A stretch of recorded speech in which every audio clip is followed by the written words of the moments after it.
Hello, everyone, and welcome back to our webinars. Today, we've got a very special guest with Dr. Byron McClure. He's going to present how a human-centered design approach might transform schools. And we're obviously here. We'd like to welcome both Dr. Byron McClure and Dr. John Kelly, our host, who's going to be taking through this. So before we jump into the webinar and the presentation and ensuing discussion, wanted to just run you all through the agenda. So we're just doing a quick introduction here. Wanted to explain who we are, what we do, in case you haven't been here before. And then let's jump headfirst into this presentation. A couple things we wanted to remind everyone of. First and foremost, closed captioning is available for those of you who would like to access it. It's on the bottom of your screen in the Zoom menu. If you look to the right side, there's a little box that says CC. Just enable that and you should be able to access the text transcript with your presentation. The other thing I wanted to remind you all of is that there is a presentation component of this discussion. And so with that, if you have questions, please put them in the chat as you have the questions, and we'll come back to them in the discussion and Q&A portions of this presentation. So without any further ado, let's talk a little bit about who we are. Some of you may know who we are, some of you might not.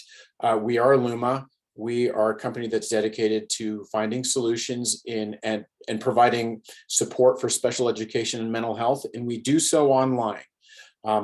As most of you know, there are shortages all over the country with educators, and so we help fill those gaps with them. We've been around 10 years, and we just crossed the threshold of serving over 30,000 students, and we're in 36 states. So those of you who'd like to learn more about us, or if you'd like to just find out about upcoming webinars, podcasts, and other events, follow us on Twitter. We're at eLuma Therapy, or you can follow us on Facebook as well. The address is there.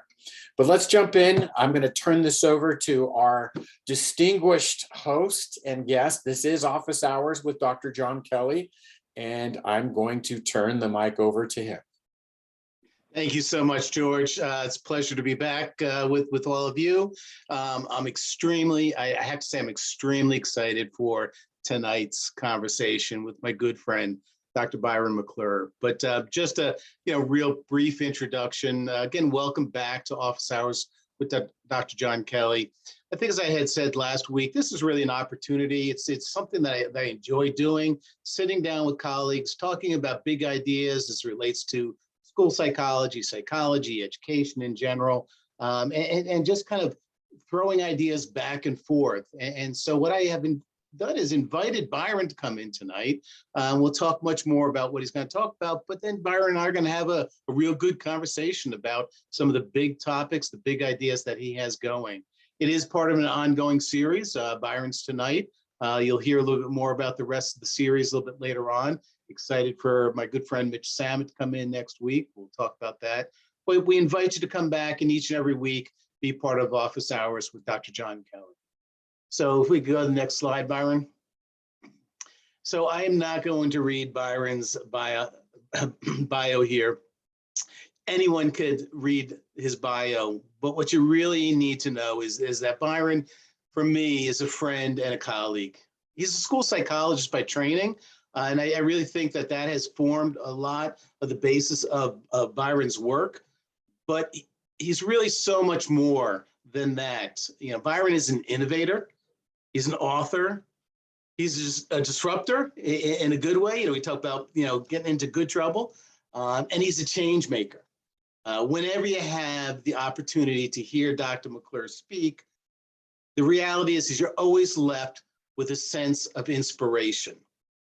But it's a sense of wonder. It's a sense of what is possible, the possibility truly to make a difference, because I think that's what Dr. McClure challenges us to do. Use our talents, use our gifts to make a difference in this world. Byron, as we're going to hear in just a little bit, he's transformed schools. I mean, who transforms schools? But Byron McClure has transformed schools that were designated as failing, not because the kids were failing, but because the design of the school was failing. It was set up so that kids struggled to thrive and truly succeed. And I honestly believe this about Byron McClure, is that part of his legacy is going to be that he has made a difference in thousands of kids' lives. So I do want, before I turn over to you, Byron, I want to give you a quick shout out for your podcast series, Healing Centered Conversations. He's rocking one of his shirts there, as you can see. This is an amazing podcast series where he's creating space for conversations that heal. I think that that's something that we all need at this point in time. You can find his podcast kind of on all the different, on his website, on all the different platforms that host, podcasts.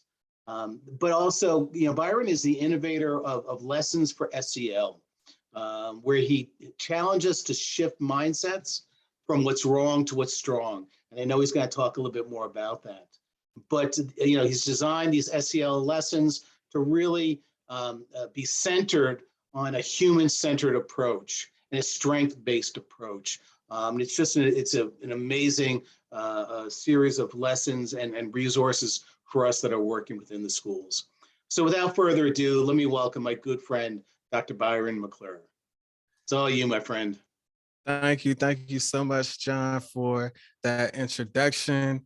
It's one thing to, simply read someone's bio. And for those who do that, I'm grateful, I'm appreciative, but it's one thing to be introduced as a friend for someone who cares deeply about this work. So, John, I just want to publicly thank you for always supporting me, for, elevating my voice in the field of school psychology, for pushing my thinking, and showing me what's possible.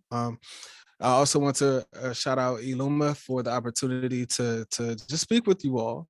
And I really hope that this is conversational in nature. I'm going to breeze through the presentation part because, John, I'm looking forward to our discussion that we're going to have. But again, eLuma, thank you for this opportunity to speak with you all. And one of the things that was interesting in listening to George speak is how he talked about eLuma as a platform that focuses on finding solutions. And what I hope to convey today with this human-centered approach, whether you're a psychologist, educator, teacher, school leader, whatever your role might be, that at its core, it's a way of creatively solving problems and creating solutions in a way where you're co-creating, you're co-designing, but importantly, you're leading with people and you're putting people first at the core of everything that you do. And then when you can do that, those solutions that you all co-create and come up with together will be transformative. And John, you mentioned that I've transformed schools. Yes, I think I've also seen what's possible and then work relentlessly to make that vision come into fruition. And I've done that by speaking with people, by talking with people. And we'll talk about that as a core function of this human-centered approach. And what I also hope to do is to show everyone who's on this call, everyone who watched the recording, what's possible. And while school transformation might seem like really, really big work, I think we all can make a difference, whatever our sphere of influence might be, whatever our roles might be. And again, to just give you that spark, that little bit of inspiration that you might need to make a difference within your sphere of influence. And John, the last thing I'll say before I go into my piece, you made a really important indication. Sorry about that. It's bath time and the kids are getting dressed and everything. So sorry about that. But one thing that you said is that the kids aren't failures in reference to the work that I've done. And I've never seen kids as being inherently different or deficient. I've always looked at what's possible, and I've always looked at the conditions that are created within these systems and wanting to address those systems directly. And at the core of this human-centered approach is just that. It's looking at what can we do to meet the needs of people, and how can we redesign systems to then create favorable outcomes for the students who we work with. And so please, I want to make this as interactive as possible. I'm going to go through my presentation. But if you have questions, please use the features, whether that's the chat or the Q&A. I'm sure we'll get to them when the time is appropriate. And definitely make sure that you follow me on social media. I love engaging on social media. I think my handles were given out earlier. I'm School Psych Life on Twitter, McClure6 on Instagram. Let's make sure we keep the conversation going. And I just wanted to share this quote.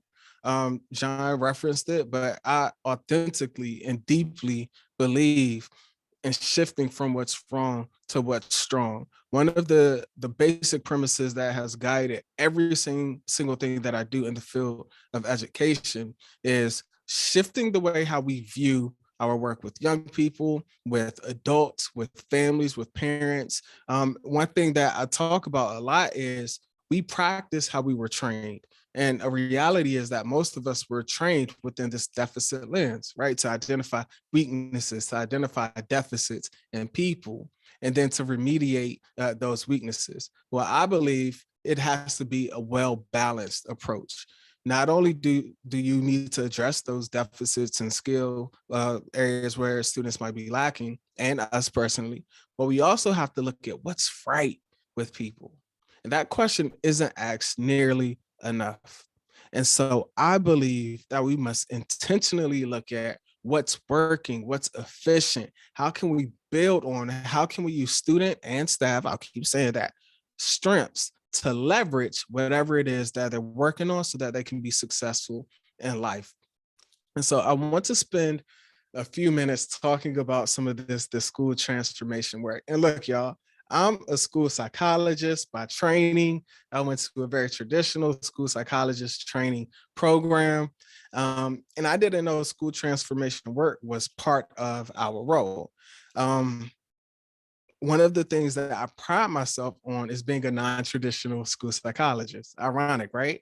So once I actually got into the field and began practicing, I was like, oh, we're getting some things wrong, right? Like we can't use assessments. That's a big part of our role. Like there are so many other things that we can do as school psychologists, but we're not doing that. Even educators, teachers, the entire school system, we're not adequately meeting the needs of our students. And so when we were getting poor outcomes, to me, it was crystal clear.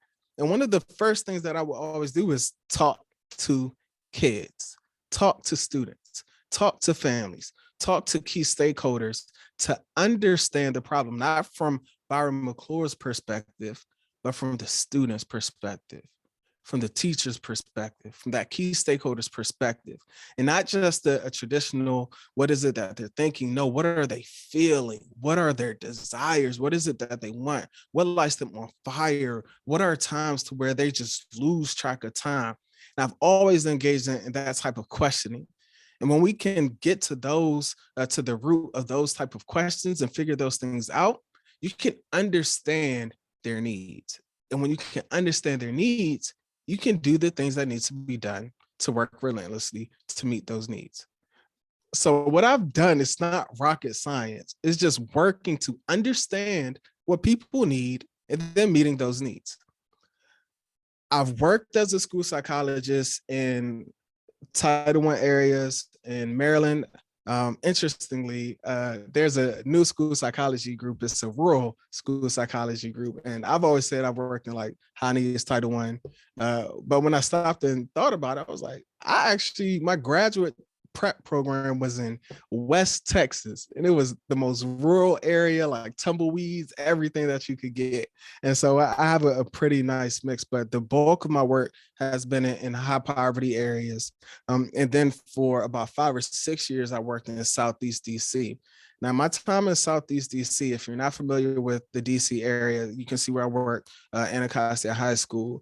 It has some of the highest rates of poverty, crime, all those things, right, in this community. When I started working at this school, just to give you a visual, I was told that none of the 9th grade boys who have been identified with an emotional disability promote to the next grade. And it didn't register in my brain. I said, oh, they're not graduating from high school. Well, we can put in a 4-year plan. We can do this year 1, we could do this year 2. And the special education director, she looked at me and was like, "Are you not hearing me? Like, yo, does this kid have a problem?" I said, "They're not promoting to the next grade." I was like, "Hold up, wait, what?" She said, "The kids who come in, if you're a Black male, the ninth grade, you're dropping out of our school." And I was like, "Hold on, say that one more time." And she looked at me. She set me down. This is like my first week. She looks me in my eyes and said, "If you are a Black male, identify with emotional disability, the ninth grade coming into the school, you are not promoting to the 10th grade." And I was like, "So just last year's cohort." And she was like, "I've been here for X amount of years. This has been a pattern." And that struck me. So where you can predict if you're a certain demographic, if you have a certain disability classification, that you're dropping out of school. We were failing kids systematically. That's one part. When you look at the broader school, most of the students there, 35% of the students, this is a traditional neighborhood school, were receiving special education services. Most of our students considered at risk, all of those things. When you look at the academic achievement, and we'll go through this now, we were last across DC public schools in every statistical category. And so you can see this is our high school here compared with another DC high school. And Anacostia High School, our enrollment steadily declined. You could see you could see compared to Anacostia, blue Anacostia, where in yellow. And if I move my little picture here, you can see from 2016 school year, even before that, it was just a steady decline in our enrollment. At one point, going several years back, there were thousands of kids in this school, but over time, enrollment decreased. You can see, looking at the DCP average of PARCC scores, ELA, and math, I mean, in 2016, we weren't even ranking. Like, we literally didn't even have scores. And then when ESSA came out and said that every state district has to have a rating system, we developed the star rating system, and it literally ranked every school in the district. And of course, our school, we were last in every statistical category. And what happens when you're last in every statistical category? It's, well, whatever you're doing there must not be working. Let's blame the students, let's blame the staff, and let's shut the school down. And so there was a lot of pushback, and it was a lot. And so the leadership, they made a determination not to close the school down, instead to radically redesign the school. And I was elected to be part of the team to radically redesign Anacostia High School. And you can see it's the four of us. I'm not sure if you can see that, but that's me right there being super dramatic on top of the school marquee. But I was elected as a school psychologist to be part of this team, to work with several other wonderful, brilliant educators to redesign every single aspect of how we do schools. So we got to visit schools when the world was open, all across the country. We got to go up to New York. We went to the Harbor School up in New York. We got to visit innovative schools. And then we brought best practices back. And we completely changed the way how we did school. One of the core principles of our approach was that we believe that we have to use this liberatory design way of thinking. And what that means is we have to understand what's happening systematically, not just inside of our local neighborhood, but across DC and the entire neighborhood and the entire community. And we believe that if this, and there's reports on the first episode of my podcast, my twin brother, who's a historian and he works in DC politics, he looked at from back in the 1930s, by design, that area of Anacostia, of DC and Ward 8 was systematically designed to be segregated, to have the highest rates of concentration east of the river. And decades later is still indicative of that. And so our belief as we redesign this high school is that if systems, if structures, if discrimination and things were set up to create those conditions by design, then we must redesign those inequitable systems and design systems that are equitable, that are efficient, and most importantly, that put people first. That was the core of our belief. And in that belief is this human-centered approach. And again, at the core, I can't stress it, it's putting the needs of people front and center. It's also steeped in this strength-based approach. What are the assets of people? How can we leverage the strengths of all of our key stakeholders so that we can understand their needs, leverage what's working for them, and do more of it? And then we also looked at what are the mindsets that our staff needs, that our families already have, and how can we extrapolate those even more so that we can find more meaning in the work that they're doing, and as well as our students. And so we really leaned on these human-centered mindsets, which I absolutely love this approach because it's a new way of envisioning and seeing things. And John, I'm taking note of the time. But just quickly, the 7 human-centered design thinking mindsets that they are is empathy, optimism, embracing ambiguity, make it, creative confidence, iterate, which was one of my favorite ones, and learn from failure. And as we started designing our schools or redesigning our schools, we embraced all of these mindsets. And we wanted to lead with empathy first to understand the needs of people. And one of the best strategies that we use, there were actual strategies for each one of these. And for the sake of time, I'll just quickly share one of the empathy strategies that we had. And there's 3 really neat empathy or boom, there we go. Look, John, I get excited and I start getting ahead of myself. But one of the cool things that we got to do were these empathy strategies. There's 3 strategies I want to share with you all: empathy observations, empathy interviews, and empathy immersions. They either cost you nothing or can be very affordable. One of the coolest things that we got to do as we were first starting, all of the leaders from my school, our redesign team, the central office school leaders, we all got into this bus, all the leaders, and we took a tour around Southeast DC, right? Not the Capitol, not the White House, not that DC. We went to the hood of DC, like the Good Hope Road, the Mississippi, like all of that. Like we were all in the apartments. And what we did, we had to visualize what our students are going through, the neighborhoods that they come from. And not only was it just a tour, we actually got out in our communities. And I say our communities because it's our communities. And we talked with people, y'all. And we asked them, what is it that you need to send your student? Because in DC, I'm not sure where you're from, but in DC, they have school choice. And we're competing with charter schools. And so that's one of the reasons why you see our enrollment steady declining. And so if a school isn't meeting your needs, you can go to the school, to KIPP, to Thurgood Marshall, to any school right up the street. And so we ask people, what would it take for us to be able to meet your needs? What is it that you want to feel? What is it? What's your hopes, your inspirations? And we're out in the middle of Good Hope Road and Mississippi and Alabama, and we're asking, these are all streets in Southeast, and we're asking people their perspective on things. And then what we also did, we had to put this work in action.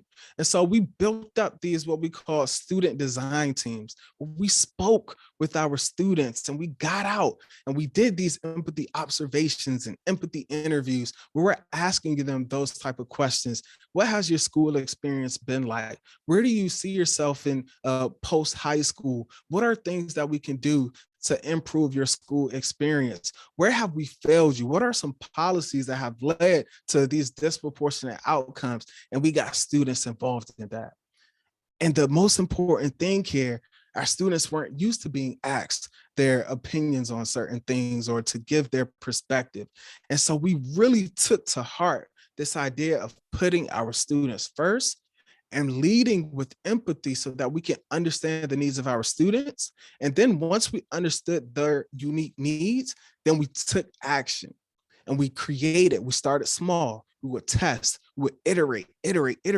We would learn from our failure. These are all those mindsets. And we would continuously build these amazing solutions together. Some of the solutions that we came up with, let's see, okay. Let me go back here. Some of the solutions that we came up with were what I believe to be the evolution of social emotional learning. It wasn't a set SEL curriculum. And trust me, I have my own SEL curriculum.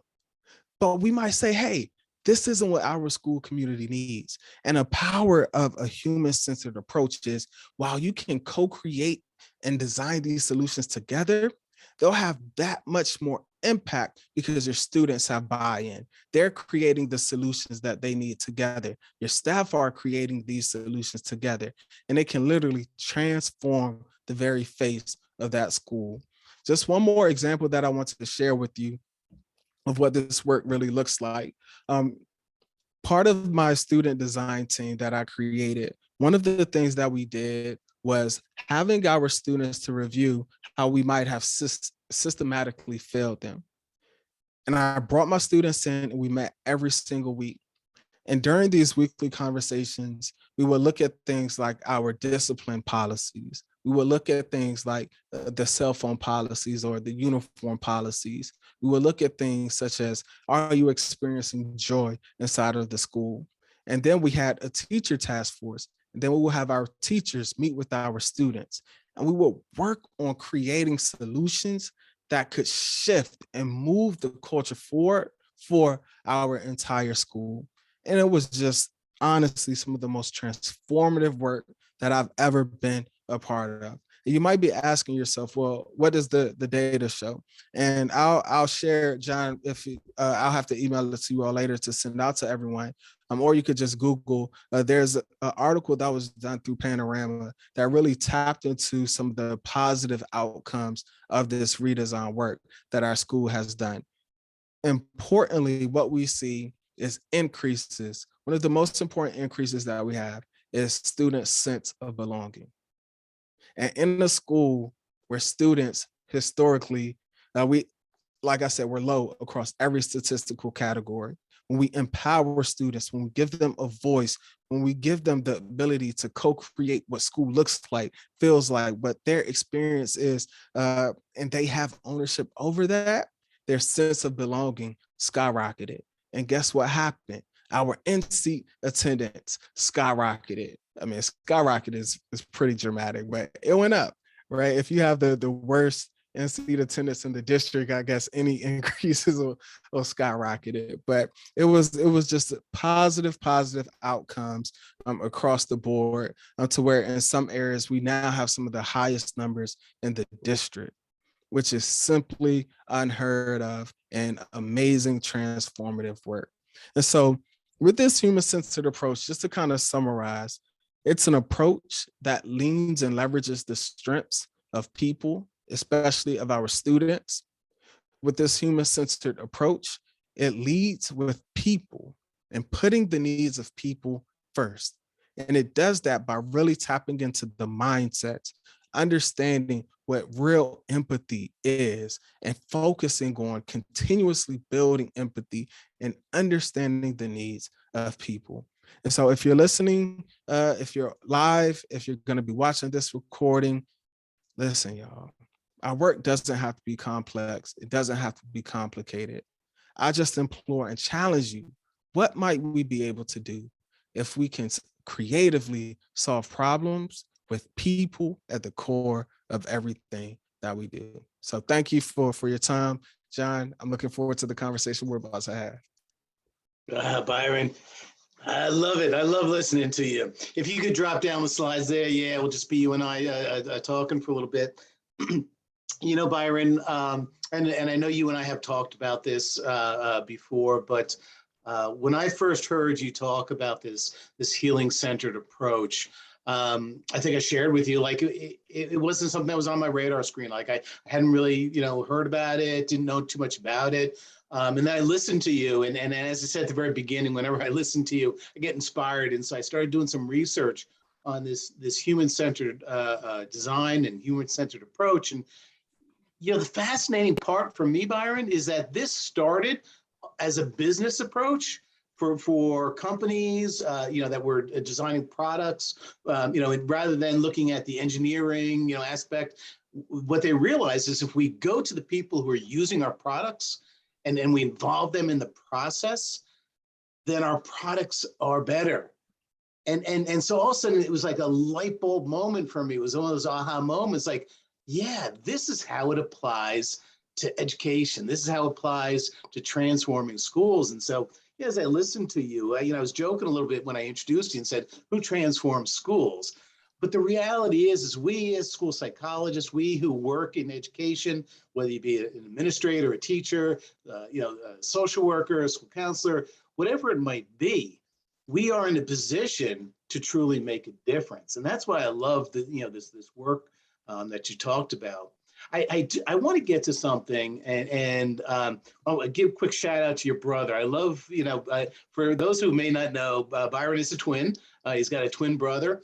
Byron always says that his twin is the brilliant one, but I don't know. I'm gonna challenge you on that one, my friend.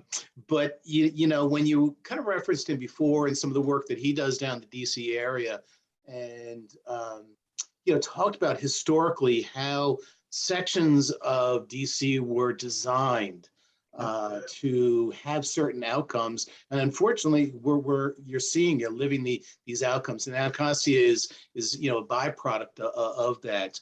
And I love the quote that you, and I'm going to kind of paraphrase a little bit. When systems are designed to marginalize groups of people, then we need to redesign those systems. And that's what this human-centered approach is really all about. So, you've kind of laid the groundwork in terms of this basic understanding of a human-centered approach. Why do you believe that this is an effective approach for school transformation?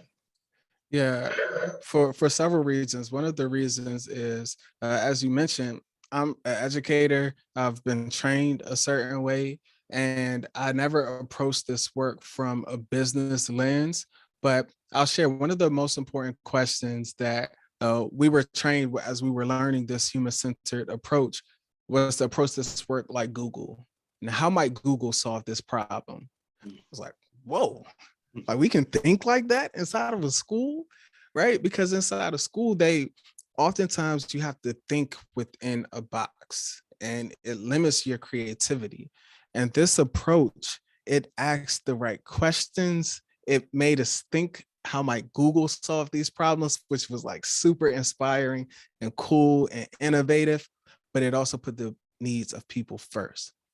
And for me personally, I needed a name to what I've always been doing. I remember when I worked at a middle school on the Maryland side, when I first started the middle school and the elementary school, when I started some of the behavior groups that I was working on, I would always get lunch, I would always get pizzas, and I would always meet the students and say, hey, we're having this party, like I'm celebrating you, I'm praising you, like tell me about your school experience, and really getting to know them, but really understanding their school experience. And that's building empathy. That's understanding the needs of people. And then once I can understand our students and what their needs are, okay, let's do something about it. Let's take action. Let's continuously co-create, co-design, and be innovative together. And so just from that, when I learned about this human-centered approach, I was like, oh, that's what I've always been doing, is giving a name to it. And then the reason why I believe so deeply in it, I've seen it with my own eyes. And I know people might say, well, it's not an evidence-based approach and there's no research on it. Those things might be true. But I encourage you, and still to this day, like take one step in Anacostia High School and look at the work that has been done, and you'll be a believer.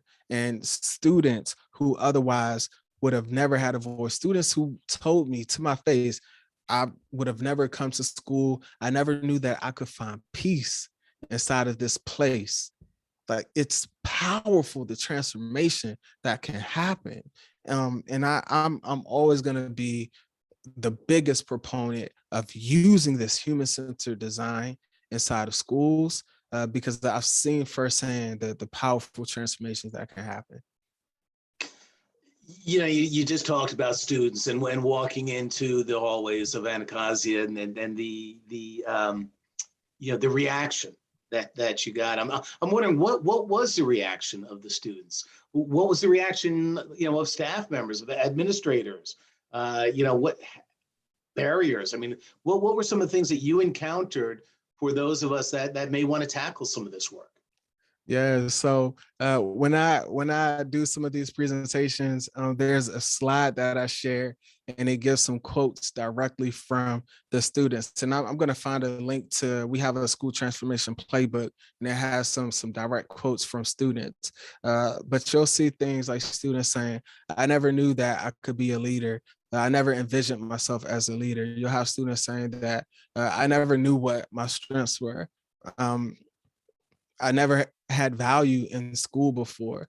One of my students who was part of the student design team, he told me, not only have I realized that I can make a difference for my school, now I understand that I can make a difference for my entire community in DC. Wow. And so it extended their mindsets of what's possible, of what's capable, to where they had been limited in their beliefs and given these low expectations for so long. And then I'm coming in, our team is coming in, and we're shattering those expectations of what they've been taught and giving them hope of like what's more, of what's possible, and showing them that they can do that, and seeing them accept that. It'll move you to tears. So it's been very powerful to see. It's powerful. It's powerful. One of my favorite TED Talks, and I use a lot of TED Talks in my presentations, things of that nature. But I don't know if you ever saw Rita Pearson, Yep. and every child deserves a champion. Yep. And what as I listen to you describe this, Byron, you're talking about a system that is set up to believe in kids, a system that is set up to believe in who they are. And it truly is that strength-based approach, and looking at kids and being the champion for them so that they see the possibility in themselves. And then, like that young person said to you, not only can I make a difference here, but I can make a difference in my community. And to me, hey, listen, that's what it's all about. I mean, education has lots of purposes, but I think our main purpose is to really bring people out into society that can really make a difference. Absolutely. You And one quick thing too, John, I speak a lot from students. That was my focus, always will be my focus. But I realized that we couldn't make a difference with our students that would be meaningful, impactful, and sustaining over time unless we made a difference with our staff first. And so my first order of business, the entire strength-based approach and system, I had to train my staff first. And the strength-based approach, we had an entire program that we did. We introduced what the strength-based approach is. We gave the Strength Finders assessment, and I gave my entire staff the Strength Finders assessment, and then we reviewed it. We made sure they could identify their top 5 strengths, made sure that they could understand their top 5 strengths, and then we implemented monthly workshops where every month we're reviewing your strengths, and then we look collectively at our strengths as a group so that we can lean on one another and not look at, well, this person is that person is that. How can we use all of our strengths collectively to move the needle for our students? How can we set goals? How can we lean on things like hope and inspiration in our work? And then once we're trained as staff, now we can work with students and trickle down the strength-based approach to our students. So now our students are getting the Strength Finders assessment. Our students are setting goals. Our students are now the ones doing all of these things. So it was a very systematic process that we followed as well. transform the system to transform the kids. I mean, that's, that's Byron, as I was listening to you before, and you talked about kind of these mindsets and kind of the big ideas of a human-centered design approach. This might be a tough question, but do you think like there's one that's more important than the other? Again, talking to our colleagues out there, is there one that's more important? This is a tough question, and I'll answer this. I have 3 kids, and people say, "Who's your favorite kid?" And I'll say, "They're all my favorite, right?" But we know we have our favorite kid, right? All the mindsets are important, but that empathy mindset, and I don't want people to confuse the empathy mindset with the traditional lens of empathy where you have to put yourself in the shoes of others. That's great. That's true. But it's deeper than that. It's how can I authentically connect and understand and feel the needs of another person. A person, back to the whole premise of eLuma, is finding solutions. And how can I use this empathy, this learning, this deep connection and understanding with people so that we can create innovative solutions that work and that are meaningful? And the most effective thing that I have seen inside the public school system is talking to people, building empathy through those strategies, the empathy interviews, immersions, observations, understanding deeply what it is that people need, and then working relentlessly together to co-create and design solutions around them. And then transformative things will happen. So John, I don't consider myself to be like, I just talk to people. I want to understand, oh, you need this? Okay, what do we need to do to make it happen? What barriers can we move out of the way so that you can have a path to be successful? And at the core, to me, that's what equity and all these other things are, is how can we create opportunities? How can we create access where students and staff can have a shot at this thing called life? So we won't tell your son that your daughter's really your favorite there. And of course, the baby is going to be right. the favorite of all. Right.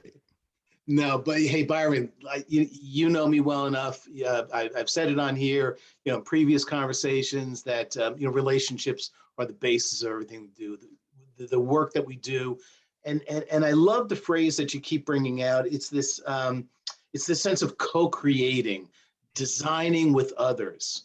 What's the significance of that in a human-centered design approach?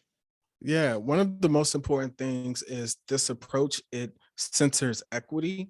And even what I had to learn is that for myself, recognizing some of the privileges that I have, how can I see that power, right? And bring other people to the table who otherwise might not have a voice. In this case, let's use students, right? I'm an adult, I'm older, I'm a male, like I have a lot of privileges. So I might bring a perspective to school, like, hey, we need to use this SEL curriculum. And I know best because I'm an adult, I'm a male, you're going to listen to me, we implement it and it fails. Why did it fail? Because I didn't ask anybody else's opinion. I didn't ask if this is something that might meet your needs. I don't know your pain points. I don't know what you struggle with. I don't know the right. There's so many variables there. So the importance of co-creating, co-designing together is that, one, you are doing it in a more equitable way by saying, you know what, I don't have all the answers, and that's okay. So let's bring those voices to the table who are impacted directly by the problem. Again, if we understand that the human-centered design is an approach to co-creating and designing solutions, then we have to understand the problem. In order to understand the problem, talk to the people who are experiencing that problem, right? When you can talk to the people experiencing the problem, then you can understand what it is. Okay, so if we build this, how will it work? How might it impact you? What are some things that we can add, that we can tweak? And then when you can do that, and you have the system where you're constantly getting feedback, you're coming back to the table, you're asking their input, it'll be amazing. And literally, that's the process that we follow in this design thinking approach. And so as we understood the needs of people, then we would come up with prototypes. Prototypes are very small models of whatever the solution might be. And then what you do, you test that model out. You see what's working, what's not working. And like I said, I met with my students weekly. And so if there was an issue with the cell phone policy, as an example, well, here's a potential solution that we all can agree on. We'll try it, we'll test it out, and then we'll come back to the table. We'll see what worked, what didn't work, and we'll tweak it. And it's this ongoing, continuous process. And what's so powerful about that is lifting up those voices to where they're co-creating. Now, imagine if you don't do that and it's just Byron McClure creating this cell phone policy. If it's me, I'm going to create something that I think works, but I could get it wrong. And so what it does, it invites other people in and gives you a higher likelihood of being successful. And then just one more thing very quickly, what I also found out is that you get so much more buy-in when people feel that they have a part in a solution that they've created alongside you. And so oftentimes students just wouldn't buy into stuff because they're being told, and staff as well, no, I'm not going to do that SEL curriculum or that program or that initiative because you didn't ask my advice, you didn't ask my opinion, right? Or I don't believe in that. But when you get people's input and they have ownership of it and you empower them, they're going to work twice as hard because this is mine too. And when everybody has a collective ownership over it, magic can happen. And I've seen it with my own eyes. No, and I'm a big believer in empowering others. And when Yes. we can empower others, we can give them agency over what's happening in their lives. It is all about that ownership, and yeah, magic can certainly happen. But Byron, I'm wondering if it's okay. I want to shift just a little bit. I want to, and I know we're not talking about some of your newer work around deficit thinking in the schools, but I got to give a shout out to Dr. Kelsey Reed and yourself for really, I know you're branching into this, and there's more to come on that. I hope to have you back on where you guys can talk more about that. But I'm wondering if you could talk about the impact of deficit thinking in the schools and how this really creates conditions that prevent students from thriving. Absolutely. Unfortunately, it's something that is rampant inside of our schools. It's rampant inside of our own thinking as adults. And it really is exacerbated. It shows up in the form of low expectations, a culture of the apple doesn't fall far from the tree. Have we ever heard that saying, right? Mhm. It's all those different things. And ultimately, what happens is I believe that students will rise or sink to the level of the expectations that you have for them. I believe that if you are so focused on what's wrong with people, then that's the only vision or version of them that you will see. And the damage that can be done with that, especially for adults who do have power inside of schools. That's why I talked about seeding power earlier, especially when you're working with younger students. You can run the danger of conditioning a student to not believe in his or herself or their self. You run the danger of students saying, nah, I can't do this because I never had anybody to believe in me or to show me that I can do that or to see past these weaknesses and deficits that I have. I never want it to be said that Byron McClure is saying no one has deficits, no one has weaknesses. That's not true. What I'm saying is we have to have a more balanced approach in how we address these things. And the danger, if we don't, our students will start to believe it. And one of the problems that I saw coming into a place like Anacostia for so long was like, oh, this is what we expect of you. And our students were like, all right, I'm going to act that way. And they were tearing the school up. And then some people were coming into the school like, oh, that's just who they are. Like, that's what they do. It's like, no, we're not going to accept this. We're not going to tolerate this. We're going to lift up these high expectations. We are going to show you that you have strengths. John, do you know how many students came up to me and said, I don't have a strength? Why am I taking this assessment? Because they have been conditioned along the way to believe that they're weak, that they don't have anything to bring to the world. And when you have that belief, you'll do some scary things. And I've seen students do some hurtful things. Why? Because of this deficit ideology. And so we have to shift away from that. I've been saying we have to shift away from it, man. We have to run from it as fast as we can to an approach that really looks at what are the assets of people, what's right with people, how can we understand the needs of people, elevate that, then work relentlessly to improve outcomes for our young people. So I mean, just so powerful. It's heartbreaking in so many ways, Byron, to hear that, and yet it is what we live each and every day with some of these students. As we talk about human-centered design, how can we How can we use a human-centered design thinking, some of the mindsets that you were talking about, to really curtail this deficit thinking? Yeah, that's a good question. And one of the best things, and I kind of mentioned it earlier, is how can we ask the right questions, right? And the question that helped, that did that for me, was thinking like Google. I don't know, that might not work for you, but for me, that's really what worked. And it, because it literally was like, okay, you're thinking over here, you're thinking over here, you got to shift and now look at it from this approach. And it literally opened my mind to all of these possibilities. And I think those mindsets can do that. A perfect example, one of the mindsets is learn from failure. Well, inside of schools, if you're focused on this deficit way of thinking, you're not going to create conditions where students think it's okay to fail. My like, Doc, Byron, that doesn't make any sense. Perfect illustration for you right here.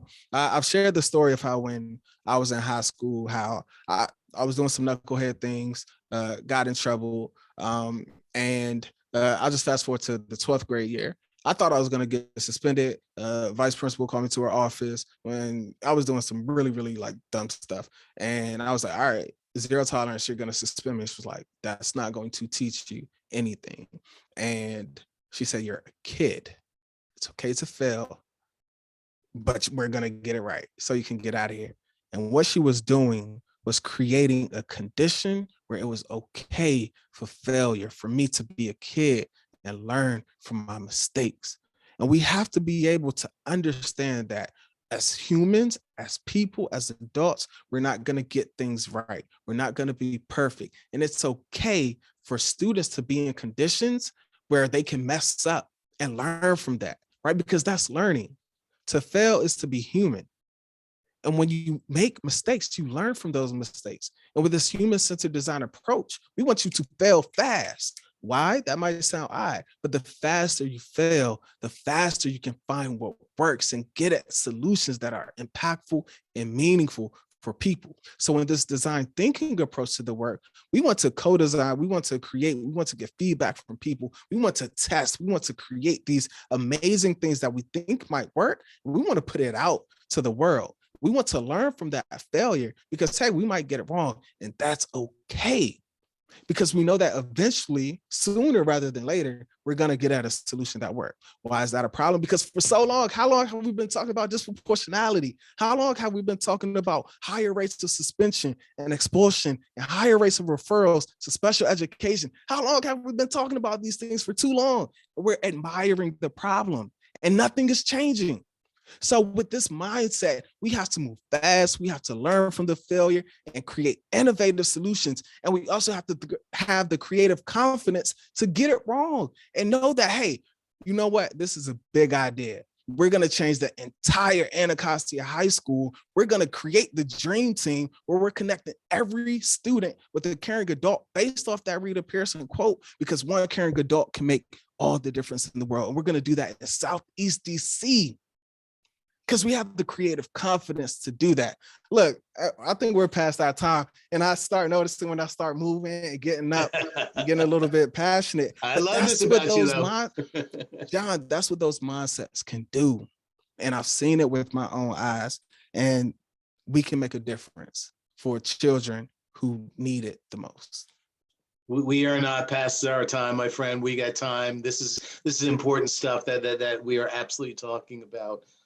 I know we have a couple of audience questions. We are going to get to those in a moment, but you know, in a brief period of time, you know, your mantra is we need to change from what's wrong to what's strong, and strength-based approaches. But is a human-centered design strength-based approach? Help me understand the difference.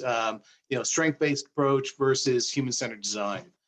Right, that's an excellent question. With the human-centered design approach, at the core is understanding the needs of people, putting people first, finding innovative solutions to problems.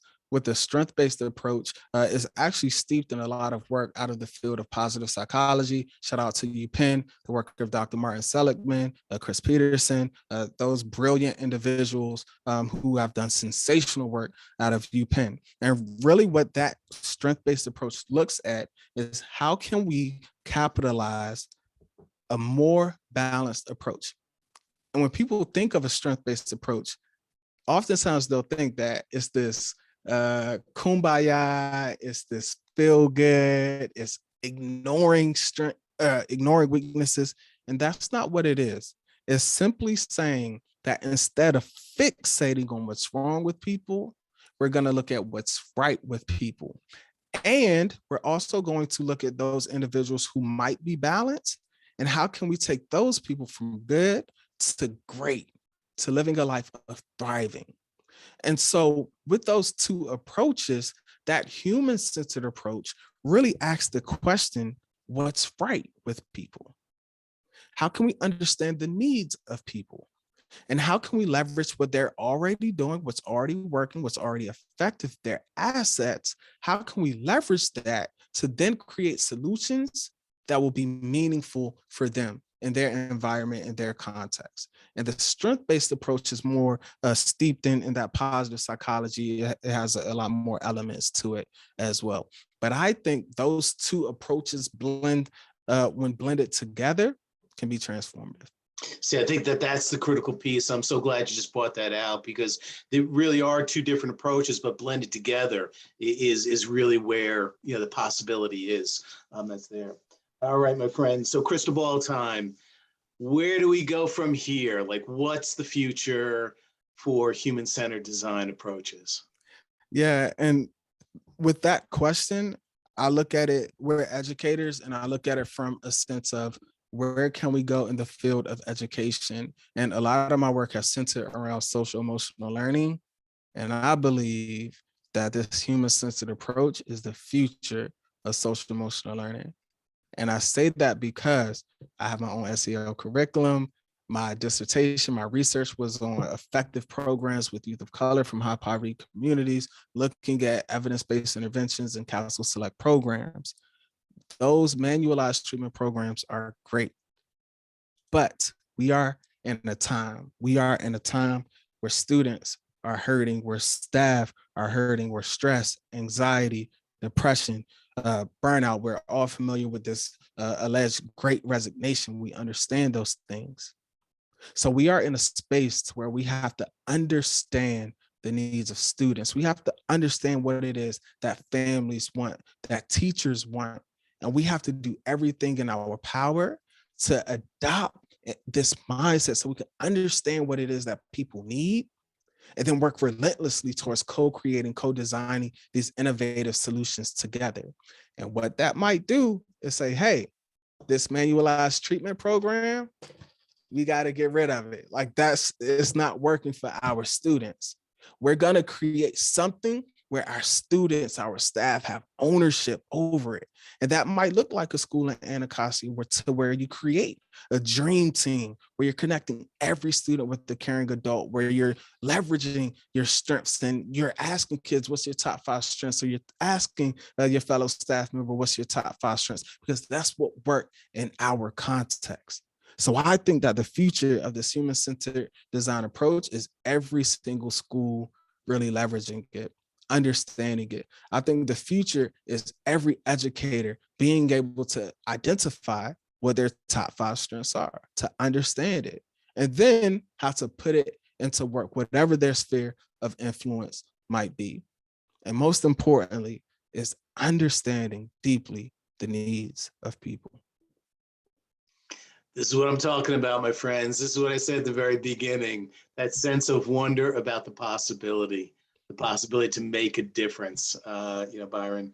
Let me bring our friend George back in. George, I know you've been monitoring the chat box just to see if there are some questions maybe we haven't answered through our conversation. You're muted, George, just. Pardon me. We've got a couple of questions here that we can jump into. We've got one from our friend, Dr. Peter Faustino. Byron, how do we avoid falling into those systemic patterns of behavior, doing things like we always have done them. Those of us who are new to the field have fresh ideas, but too often face comments like, we've tried that, or that can't work because. Any advice on getting change to happen sooner rather than later? Yeah. What's up, Peter? Shout out, Peter, a living legend in the flesh. There are several different things that we can do. One of my favorite frameworks that's out there is the equity literacy framework. And Paul Gorski, he kind of co-authored this literacy framework, and he talks about these equity detours. And an equity detour are engaging in things that don't move the culture forward, that gives the appearance of doing the real work, but it's not making a real difference. And so the first thing is, we cannot engage in practices that aren't meaningful for our young people. We can no longer engage in things that it's been disproportionality for decades. So we're not going to continue just admiring problems or talking about it or sitting at tables like we're not doing those things. We are going to shift away. I keep saying shift. Look, the new thing, we're going into 2025. We're running away from these things as fast as we can towards solutions, towards evidence-based practices, to things that we know work. And what are some of those things that we know work, right?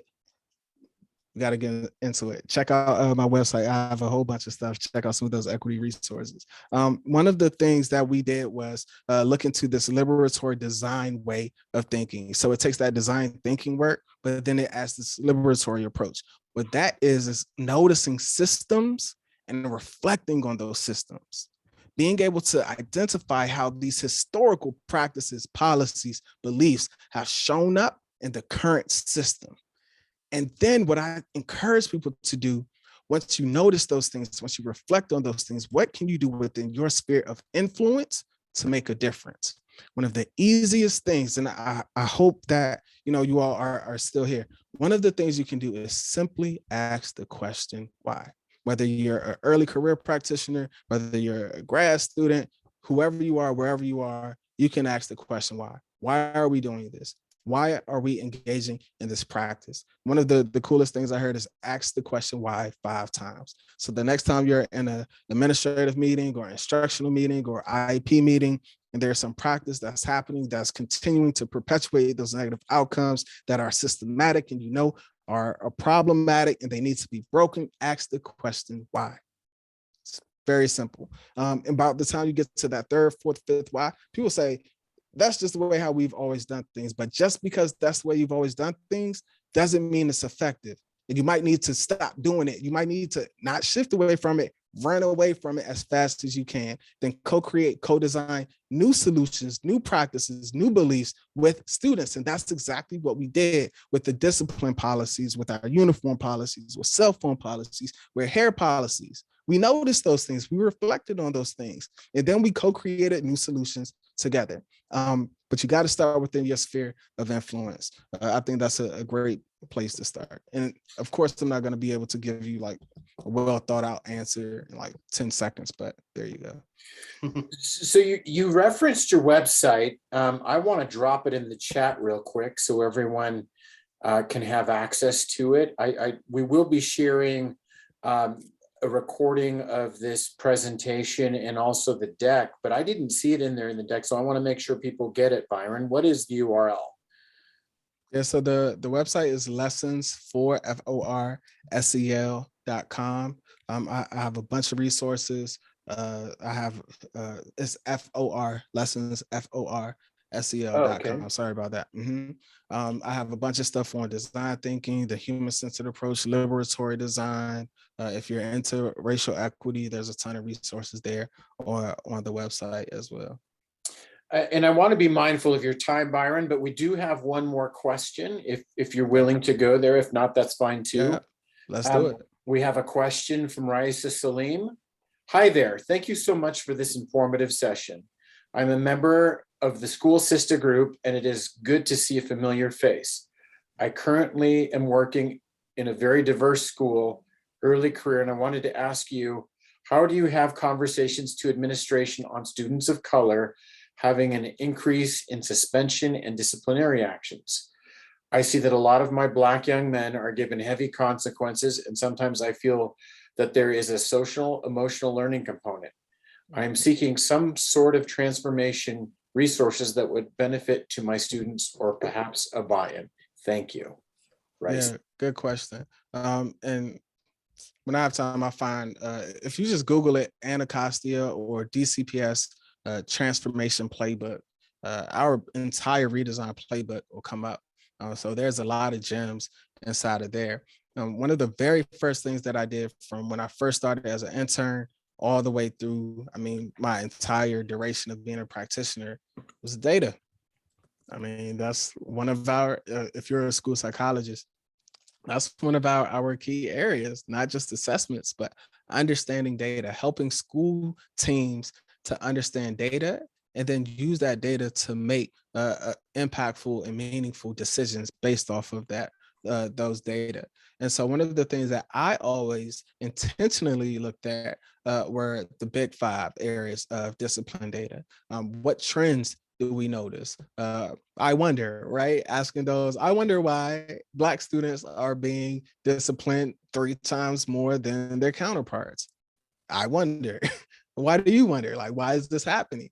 And expect answers. And report out on these things, right? Like we had, I think it was bi-weekly or monthly meetings where I'm sharing the data and reviewing it. I'm looking at what classrooms is it happening in, what time of day, which students can we funnel into interventions so that we can address some of those disciplinary concerns.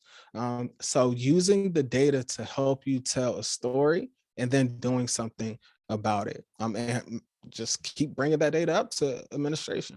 So, I mean, that's a very practical way. Awesome. And for those of you, we dropped the URL in the chat, but also we encourage you to follow Dr. McClure on Twitter and also on Facebook. Links are all there. Dr. Kelly and Byron, if you would, could you pull up the deck just one more time, share the screen. Yep. We've got a couple more slides to share, and then we can conclude this. So I love that last question, Byron, and quick shout out to School Psych Sisters. And I know one of your recent podcasts was with Kiara Fulmore, the founder of School Psych Sisters. So I appreciate that question kind of coming through.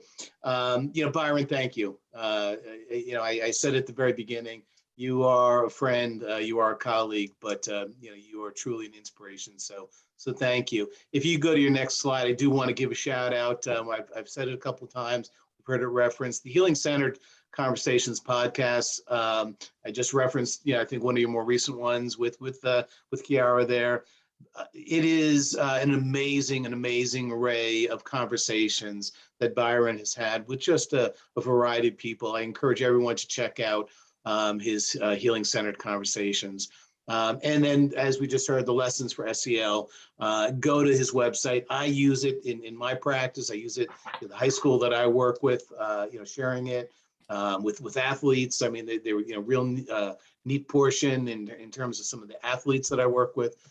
So again, Byron, you are an innovator. Thank you so much for that work.